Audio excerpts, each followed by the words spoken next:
Welcome to the Business Bitcoinization Show, the show dedicated to helping you enrich your life and grow your business with Bitcoin, the hardest money on planet Earth.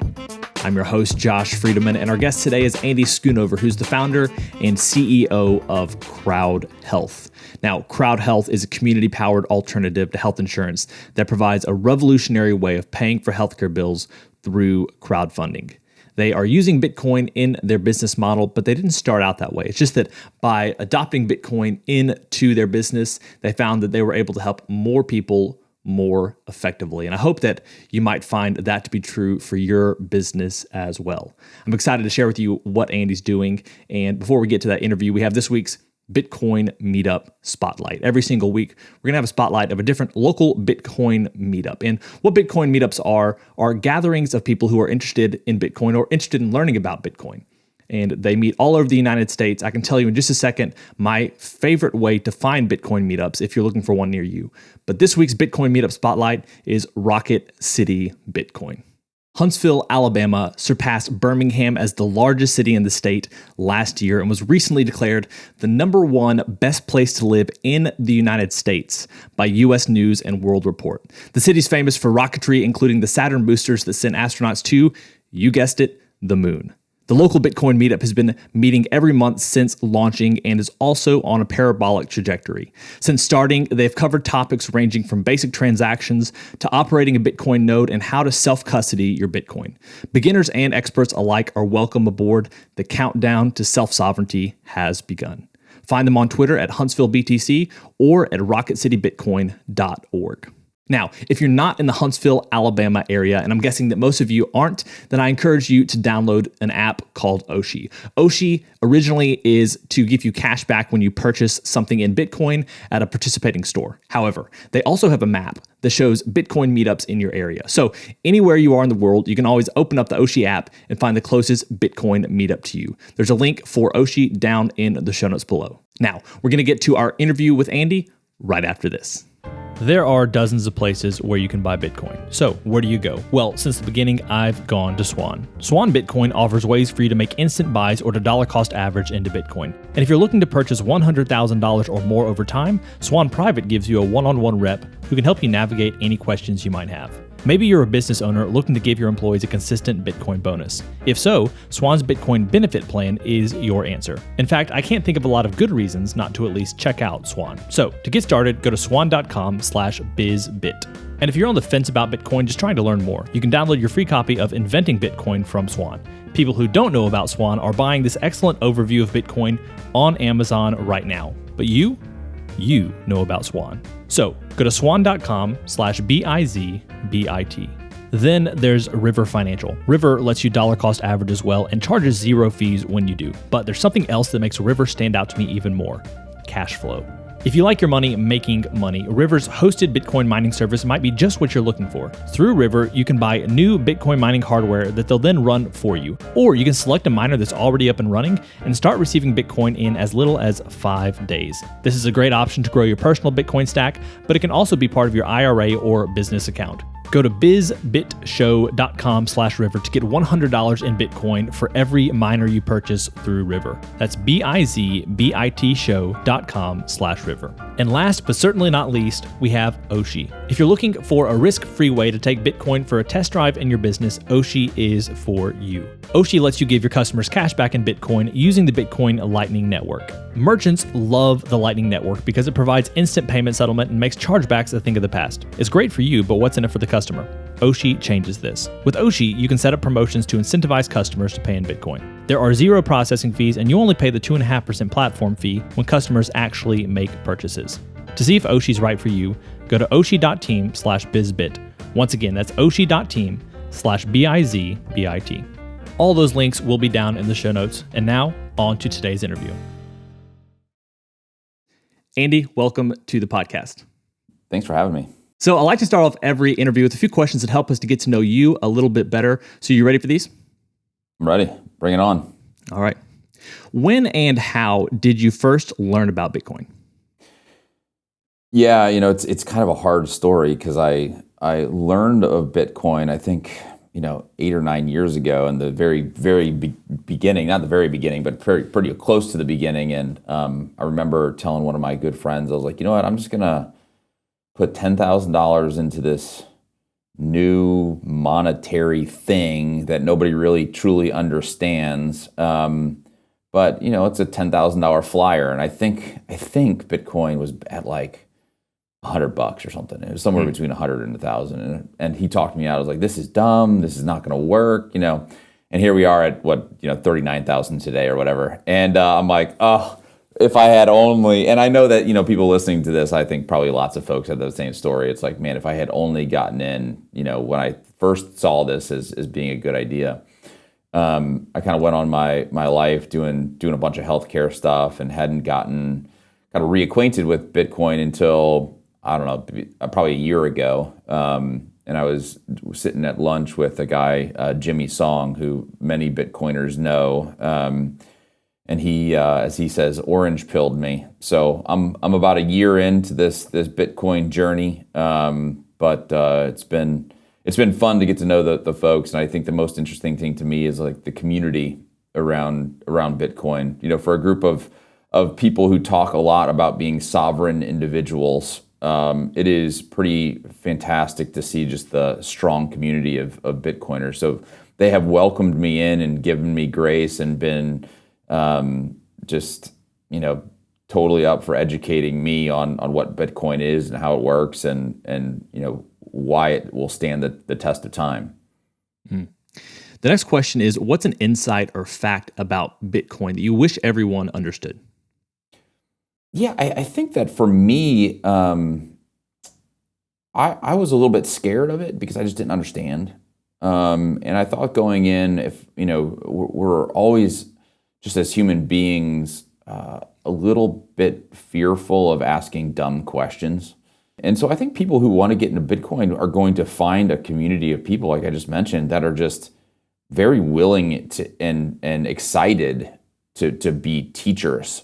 My grandpa always used to tell me there are times to be the teacher and times to be the student. And some of us, especially who are older, have a tough time being students sometimes. But man, the Bitcoin community is incredible at answering questions and just being willing to educate. So it is not nearly as scary as one would think it is, kind of looking from the outside in. And I know you said you're pretty new to Bitcoin, but maybe because of that, this question will be even more helpful to people who are just starting to learn. And that is, what is the resource that you most recommend to other people when they're interested in learning about Bitcoin?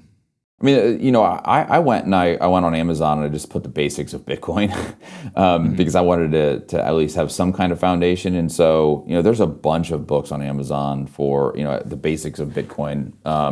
There's a bunch of podcasts that are, Bitcoin friendly, like this one. Listen to a podcast like this one to learn the basics.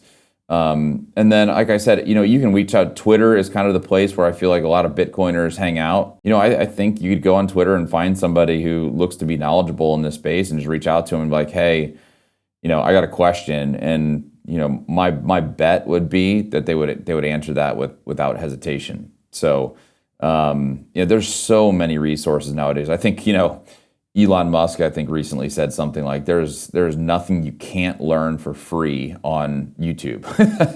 And I think that's the case, right? And so my recommendation is go to YouTube and really try to decide for yourself. I mean, there's a lot of crypto options out there, but I think it's worthwhile to hear somebody make the case kind of for Bitcoin apologetics, if you will, because I think there's a great case to be made for, Bitcoin truly being the future of the monetary system and not some of these other, crypto related, coins out there.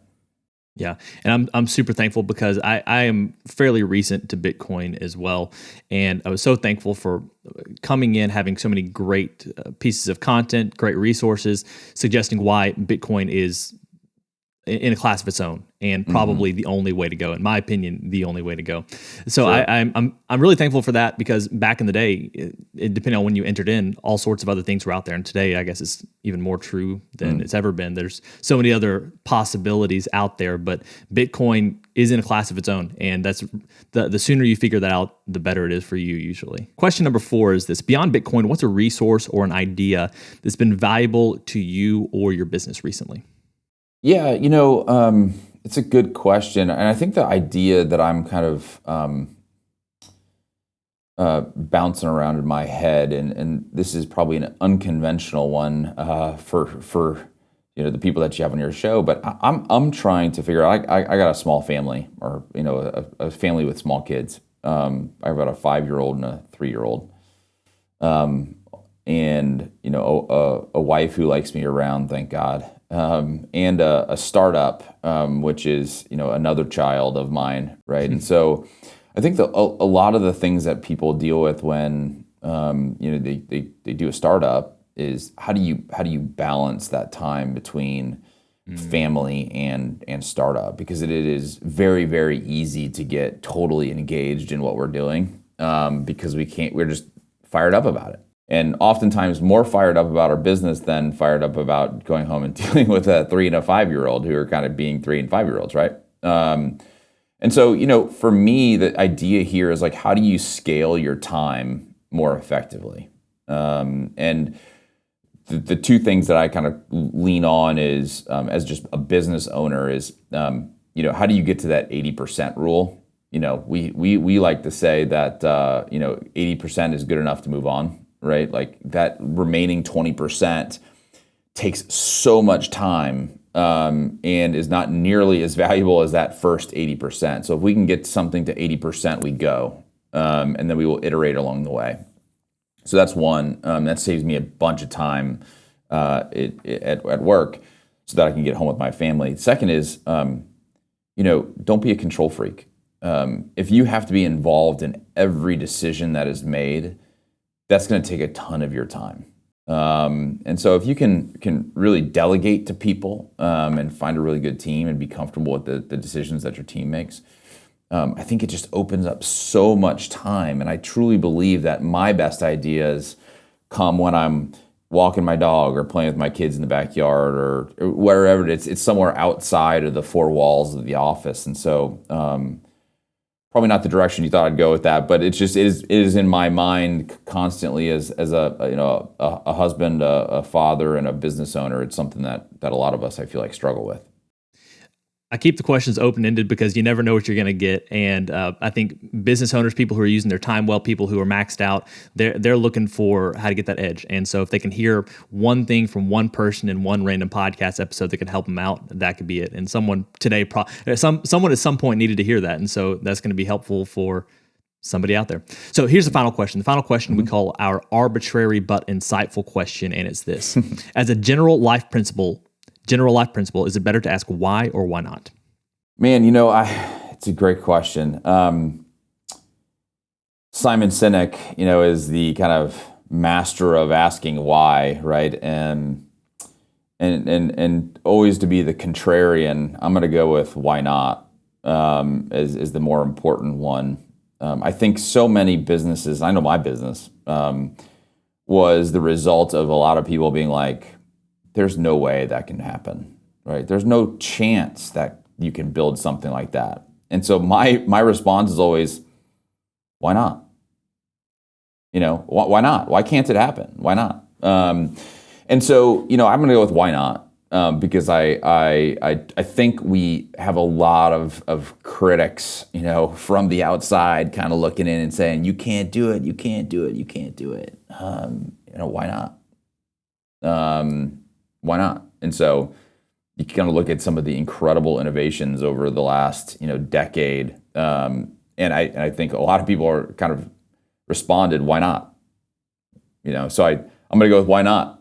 Perfect. All right. Well, Andy, I'm excited to talk to you about CrowdHealth today. Sure. You are trying to change the way that people are paying for healthcare. I have listened to some other interviews out there with you, and I honestly, if this resonates with people today, I would encourage people to look up Andy's name and hear a little bit more about CrowdHealth. Today, we're going to be looking at it, at least to some degree, how it connects to Bitcoin. But mainly, I think it's such a unique idea, how to pay for healthcare in a way that doesn't essentially break people's banks. And to the point of its relevance, I was talking with a friend the other day who's a CFO of a nonprofit, and as soon as I mentioned this, he was asking questions that I didn't have answers for. But hopefully we'll get some of those answers from you today.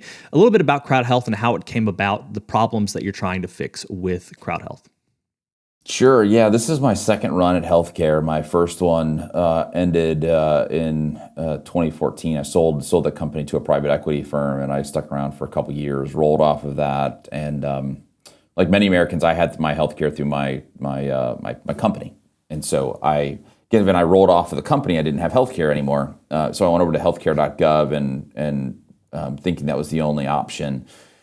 And got a plan from me, my wife, and my two kids. It was $1,200, and I kind of joke it worked until I had to use it. My little one, who was one at the time, was having a recurring ear infection, so we went to the ear, nose, and throat doc, who told us that she needed tubes in her ears. So we went to the hospital, 15-minute procedure, got tubes in her ears, and the bill was $8,000. And I'm like, wow, $8,000 for 15 minutes. And people wonder why our healthcare system is broken. It was just egregious. And I was like, okay, well, at least I have health insurance. They'll pay for this. Well, my health insurance provider came back and said it was medically unnecessary. And so they denied the claim. And I'm like, what? Hold on a second. My ear, nose, and throat told me that this would cure her ears. And by the way, it did cure her ears. She didn't have any recurring ear infections after that. And you're telling me it's medically unnecessary. And so I had to stroke an $8,000 check to the local hospital, and I was ticked. So I was like, all right, I'm going to quit. I'm not doing health insurance anymore. My family and I have been uninsured for the last almost 2.5 years now, and have built some tools around, how do we viably operate outside of health insurance? And as I was mentioning, earlier, people are like, oh, you can't operate outside of health insurance. And my response is like, why not? Let's figure it out. And so CrowdHealth was started a year ago. Actually, our birthday was last week, to really give people an alternative way to pay for their healthcare expenses outside of health insurance. And it's 50% less costly, and I can talk about why. And it's way easier to use. No doctors' networks, no deductibles, none of that crazy stuff that you have with health insurance. And it's worked really, really well. So I was sitting down with, again, Jimmy Song, and he's like, man, what would be awesome is the problem we have with health insurance is you're sticking money into a pool of dollars that's declining in value.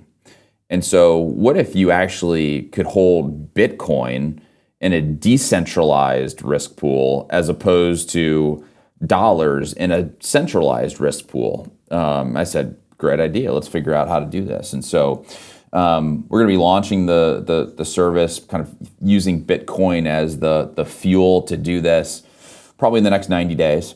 And I can talk about kind of how the mechanics of all this work, but it's in essence, you are putting money into an account that is owned by you. Part of it's going to be kept in cash. The rest of it's going to be converted to Bitcoin. We're using a provider that most of the people on this podcast will know. It's a Bitcoin-only provider to help us do this. I don't know. We'll let you know more about who that is probably in the next 30 days. But it really does give you access to healthcare at a significantly less cost. And if that Bitcoin that you have in your wallet goes up in value, that's yours. That's yours to keep. It's not an insurance company's. The keys are in your name. Yeah. So there are multiple things you said here that are worth digging into a little bit. First of all, I think before we get to the Bitcoin side of things, I think it'd be interesting to know, you mentioned that things could cost, healthcare could cost up to 50% less.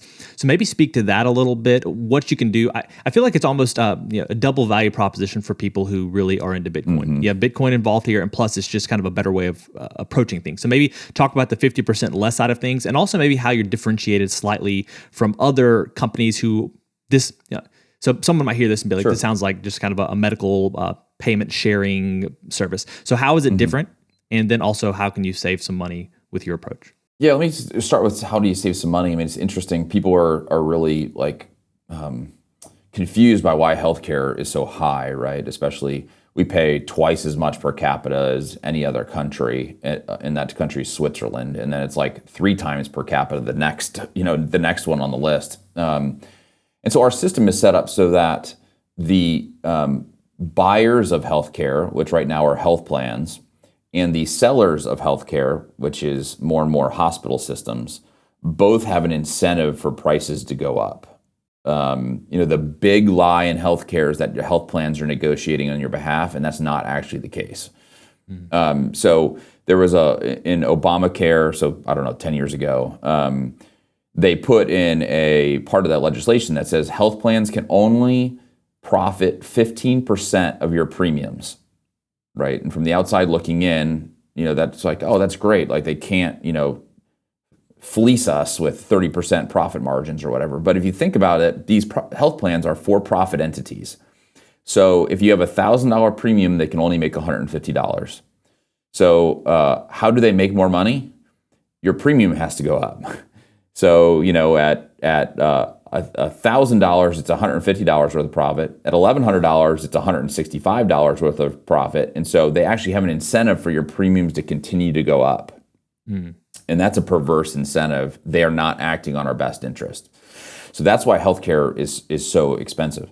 And so they don't negotiate with the local hospital systems to the extent that they should. And therefore, folks like me and you can go into the hospital system and actually get better prices than the health plans. So right now we're getting about 50% discounts to what health plans are paying for any kind of large surgery. Give you a quick example. We had a member in Wisconsin who their local hospital was getting paid about $86,000 for this procedure that they needed from the health plan in their area.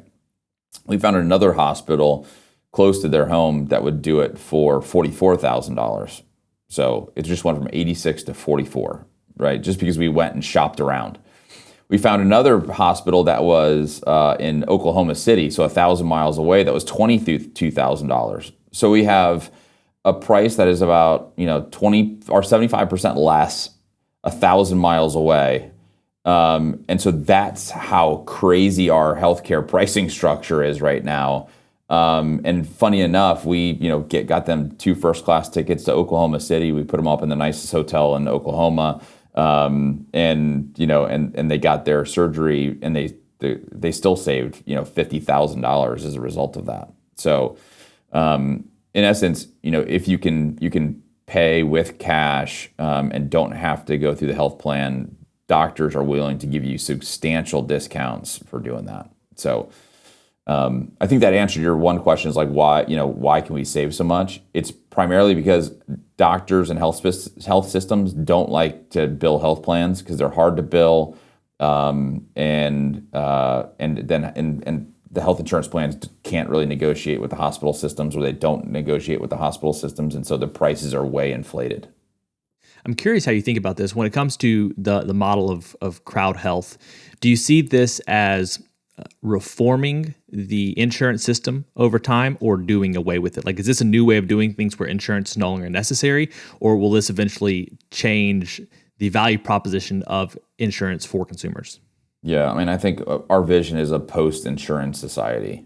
I think there are too many perverse incentives within the insurance space for it to be a viable long-term option to our healthcare needs. So ultimately what's going to happen is it's going to get so bad that everybody's going to look at it and says, well, we should just have the government take it over, right? Like that's the only viable option. And it's going to be the government's going to take it over, and these private companies are going to be administrators, similar to the way they're doing for Medicare now, and I think that's a really bad option. I think for several reasons, and we can get into them if you want to, but I think that's a bad option. And I think our option is much better cost. Again, takes the insurance company out of the middle of the patient-doctor relationship, which right now, I mean, if you walk into your doctor's office, you might as well have an insurance auditor sitting there in the room with you, listening to the conversation, because they ultimately decide whether you can or can't get the care that you need. And that just is appalling to me. Yeah, yeah. So maybe the next direction to go, and this is kind of the question I asked a little bit earlier as the part 2, is how do you differentiate yourself from other companies who are doing similar things besides the Bitcoin piece, because that will be where we go next. Yeah, sure. So let me talk about the mechanics of how this works, and I think it'll highlight the answer to that question. So our members every month have submit money, dollars right now, into a bank account. The bank account is theirs. It's opened up when they join CrowdHealth, and then they use the money in that bank account to help others in the community when they have a big health event. So let's just use my ear tube example. I would get a bill for $8,000 for my daughter's ear tubes. CrowdHealth would actually negotiate that on my behalf with the hospital. And typically we can get those down by about 50%. So that $8,000 would go down to $4,000. Schoonovers would be charged with $500, paying the first $500, and then the rest, the $3,500, would be then submitted to the community and say, hey, community, will you help the Schoonovers pay for their health bill? And this is more like crowdfunding. So we asked you, you can give us a thumbs up or a thumbs down. I'm interested in helping the Schoonovers, or I'm not interested in helping the Schoonovers. It's totally voluntary. And if somebody says no, we'll just ask the next person, and we'll finally get it crowdfunded. That money is then transferred over to the Schoonovers bank account. I now have enough money to pay the hospital for that bill. The question then is like, okay, so why would I give money to the Schoonovers for their daughter's ear tubes, right? One primary reason is we actually have a reputation score internally. So if I continue to ask Andy or Josh for money, right, to help, and Andy or Josh say no, no, no, no, no, we actually have that when you ask for a health event. Right. So if you were to come to us and say, hey, I need help with a big expense that I have, and I look at you and you say, wait a second, you said no 80% of the time. So why would I give money to somebody in the community who's not a good member of the community? So it's a reputation score, not too dissimilar from, Amazon or eBay or whatever, right? You're gonna support those who have really good reputations in the community. So that keeps people from, being kind of Scrooges. So that reciprocity engine is what really drives this, and that's very different than health insurance plans. Clearly, it's way different than health shares that some people are familiar with. Health shares basically allocate it to you and say, hey, here's your person, pay them, or we will automatically do it internally. Few health shares have your own account. Here's one other big difference. If you leave CrowdHealth and you have money in your account, it's your account. It's your money. You take it with you. We have an exit fee to close out that account and stuff, but that's your money. We never touch it. We never take it. It's always in your control. And so that's a really big differentiator too between us and the health shares. Now, maybe if you can go into a little bit more about how the Bitcoin part plays into all of this, what you're looking to do, maybe long-term, how this plays out using Bitcoin creatively in a business setting. Yeah, sure. And so, the idea here is that, these big health insurance plans are keeping this, like I said, pool of risk. It's sitting there in dollars, and it's just in case for the big stuff, right? And that pool of money, like literally, doesn't get any return. Any return on that money oftentimes goes to the insurance plan. Like they take that, money as profit. So what we are thinking here is saying, hey, what if you could contribute dollars into an account? A part of those dollars are converted to Bitcoin, and they just sit there in your wallet, right? Just in case. We all think Bitcoin is going up, right? So any appreciation of that Bitcoin, you own. Like you get that. That's 100% yours, 0% mine. I don't take any of that, right? The other allocation is in dollars, because I don't want you to sell your Bitcoin unless you really, really have to, right? There's tax consequences of it. Nobody wants to sell their Bitcoin. Michael Saylor stood up in front of Bitcoin 22 and said, "Don't sell your Bitcoin," right? So we're trying to keep people from having to sell their Bitcoin unless there's something big that happens. And And so the money that is in your account in dollars, you can then transfer between people to help them with their big accounts. The Bitcoin sits there just in case. It appreciates over time. 100% of that is yours when you leave. And so that's what we're doing. It's the same infrastructure that we're currently using, the same processes. We're just allowing you to hold the capital that you have in your account in Bitcoin as opposed to fiat. And that's ultimately the difference. One other quick difference, and I think this is kind of an important one, which is you're going to be in a group of people who are only Bitcoiners. So you will only be funding other Bitcoiners' health expenses. And so that affinity group is going to kind of be tied together. And we think because of that, people will take a lot more care in the healthcare that they consume. It's easy to consume a bunch of healthcare when you don't know the person who on the other side who's getting impacted by this. But you know that the people getting impacted by your healthcare decisions are other Bitcoiners. And so we think that people will behave differently when that's the case. And plus, Bitcoiners, I don't know if you were at Bitcoin 22, but they are young. They're generally healthier than the population, and so it's a pretty healthy group of folks to be, funding their healthcare expenses. So we think there's some benefits there too. Yeah, I was actually just writing a note about that with that low time preference thinking that Bitcoin tends to increase in people. Do you have any idea? I'm sure you can't share the information, but are you able to track people's health or kind of understand how healthy the people who are part of CrowdHealth are? Yeah, we just ask them, are you super healthy or not healthy? And so you have to be like, okay, people are going to really be honest with you? Most people say they are super healthy, but if you start looking at the figures, our average age at CrowdHealth is 34. Okay. Their BMI is about 4 points lower than the national average. And so we've got, and one of the reasons there is that, if you're over 300 pounds, that's the one of two reasons why we would not accept you to the community. So if you're over 300 pounds, we will not accept you to the community. The cost of somebody over 300 pounds is like 3 to 4x what it is somebody who is, of average weight. So that's one. And then two, if you are a long-term smoker, that is not, we will not allow you in the community if you're a long-term smoker. So those are the two kind of key things. People ask about pre-existing conditions. And so the way that we work with pre-existing conditions is like, hey, if you have a pre-existing condition, you are responsible for that, the cost of that in the first year. The community will share or fund 25,000 of that in the second year, 50,000 in the third year, and 100,000 in the fourth year and beyond. So this is a little bit like, if you're going to be a part of the community, then you have to, take your fair share of expenses. You can't just come in with, $100,000 a year health expense and assume everybody else is going to pay for it. And so that's one of the things too that just keeps our population a little bit healthier.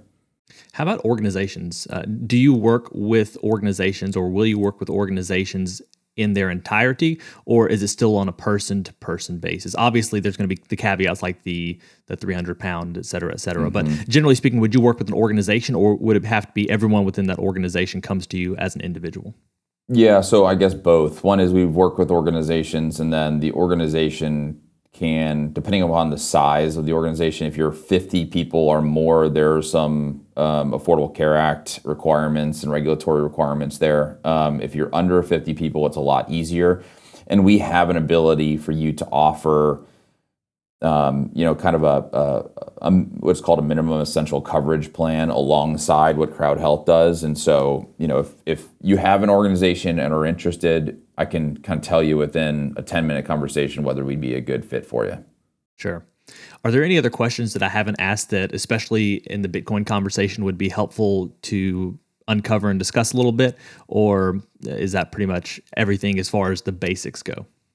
Yeah, I think that's the basics. Right now what we're trying to do is recruit about 1,000 people to join because there's kind of a viable place financially to do this. And so we have several hundred whoever they've signed up already. If you go to crowdhealthbtc.com, There's a sign up form, and it's just ask your name and your email and how many people in your family are interested. And once we get to 1,000, we're going to reach back out to those folks and say, hey, we're ready to roll. And then at that point, you can decide whether or not this is something for you. But if you're interested in hearing more about this, crowdhealthbtc.com. It'll give you a little bit of an overview of what we're doing and allow you to show some interest. And that jogs my memory on a question that I had thought about earlier. Is this for Bitcoiners only, or do you have an element of your business that doesn't have the Bitcoin savings plan? Yeah, so we've been running for a year now on the just the fiat side. So we're going to continue that because it's working so well. But we want a secondary, what we're calling a crowd of just Bitcoiners. So we will have two crowds, one who's a fiat and one is a Bitcoin. All the fiat will fund within that fiat group. All the Bitcoiners will fund within their Bitcoin group. So we're called CrowdHealth. We're kind of calling it our second crowd that we're building. So and we're thinking about doing this for trainers and real estate agents and a whole host of folks and have half a dozen crowds who have an affinity for each other and hopefully change their behavior as such. So that's the long-term vision of the company. Well, I love what you've shared today, Andy. Hopefully this will be something that helps people think differently about their own business, but also see the value in maybe working with CrowdHealth. Where would people go? Maybe you've already shared one link, but any other places, whether it's connecting with you or learning more about CrowdHealth, if people are interested to learn more? Sure. Yeah, we're on all the social media platforms. So most of the Bitcoin folks engage with us on Twitter. So it's Join CrowdHealth is our Twitter handle. JoinCrowdHealth.com is our main page if you're interested in the fiat version or just learning more generally about what we're doing and how we're doing it. That's a great page to get some resources. And then Instagram too, if you're over there, it's Join CrowdHealth. So would love for y'all to join us. I think you'll especially in the Instagram side find our account pretty fun and a little bit different than your typical healthcare company. So we try to keep it light over here, but would love for anybody who's interested to join us. Awesome. Andy, thank you so much for your time today. It's been a pleasure. Thanks for having me. Well, friends, it's a wrap. Thanks so much for listening to this episode of the Business Bitcoinization Show. If you want to reach out to either me or Andy, you can find our links down in the show notes. And if you know of a business owner who could benefit from working with CrowdHealth, share this episode with them. As always, keep building, keep growing, and until next time, keep living and leading well.